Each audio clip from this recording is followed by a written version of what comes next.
Back to our 3 blocks of 3 movements today. So block A is more kind of movement, mobility, stability work. So just to kind of ease into the session. So pike toe touches, we're going to go for 5 each side on this one. So you can see I'm coming to a full push-up position pretty much, and then I'm going to, like a downward dog almost, extend back and reach for the opposite foot. Just with this one, depending on your ankle mobility, just don't try and jam your heels into the ground. Just be careful. Don't force any movement here. Just try and keep it fairly fluid and light.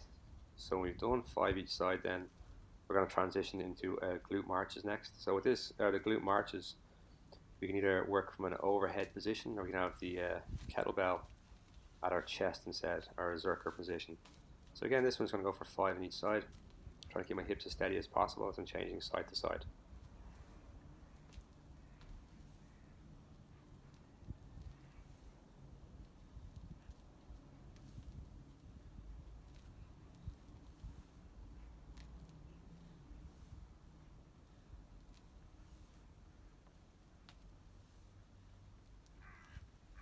After the marches, we're going to go into our prying kettlebell curls. So 10 of these.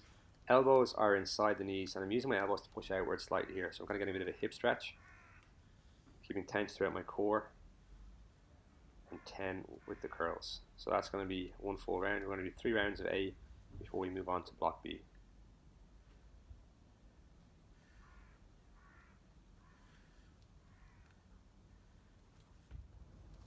So block B, here we have the 3-point row. So block B is going to be pull, push, and core. So for this one, I'm going to go for 12 roughly on each side. Depending on weight or access to weights here, we might do a few extra repetitions, or if it's quite heavy, we might do a couple of less repetitions per arm. But we want to keep the rep range the same on both sides.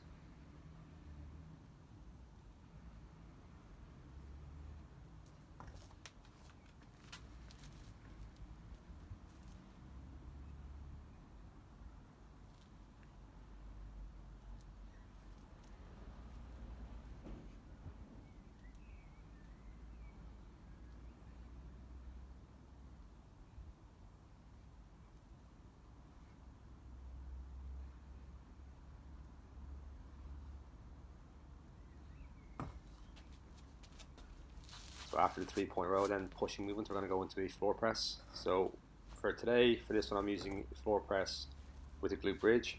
Again, the weight's quite light. You can do a single leg glute bridge, or you can have your hips on the floor. Same deal, looking for 12 on each arm with this one. Again, soft landing with the elbow. We're not letting our elbow collapse and smash into the floor. To be dramatic about it.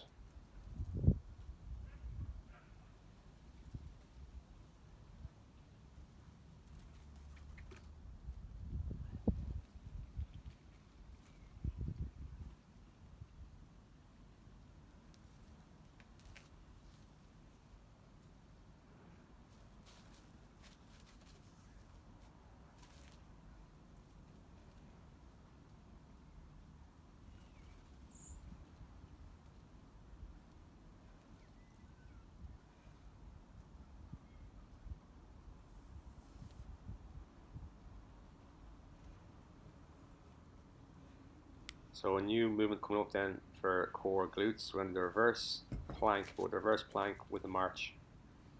So what I'm doing here is I'm going to go for 5 on each side. Again, I'm trying to keep glutes active and tuck the hips under throughout. So again, I don't want to forget the upper back as well. Keep my shoulder blades pulled back. I have very long femurs. So keeping our hips steady, we're going to go for 5 each side on this one. That's going to be block B. We'll go back then to our 3-point row. We're going to repeat for 3 rounds.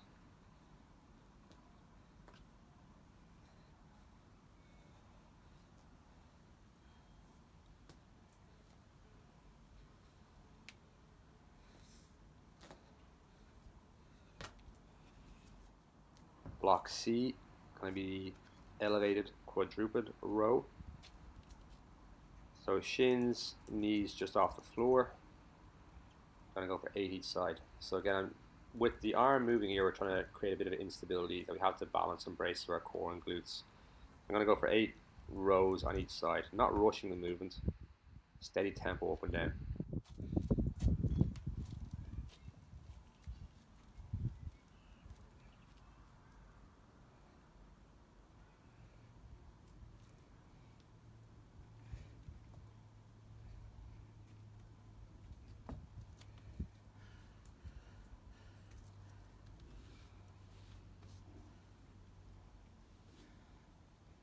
there, we're going to go into the rolling tricep push-ups.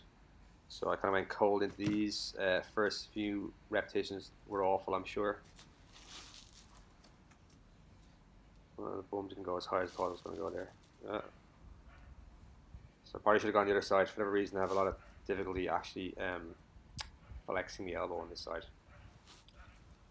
But sure, it is what it is, as I say. So I'm going to go for 8 here. Keep my core active, pull the tummy in, glutes tighten the way down. When that's done, then we're going to finish the round with the prone scap circles.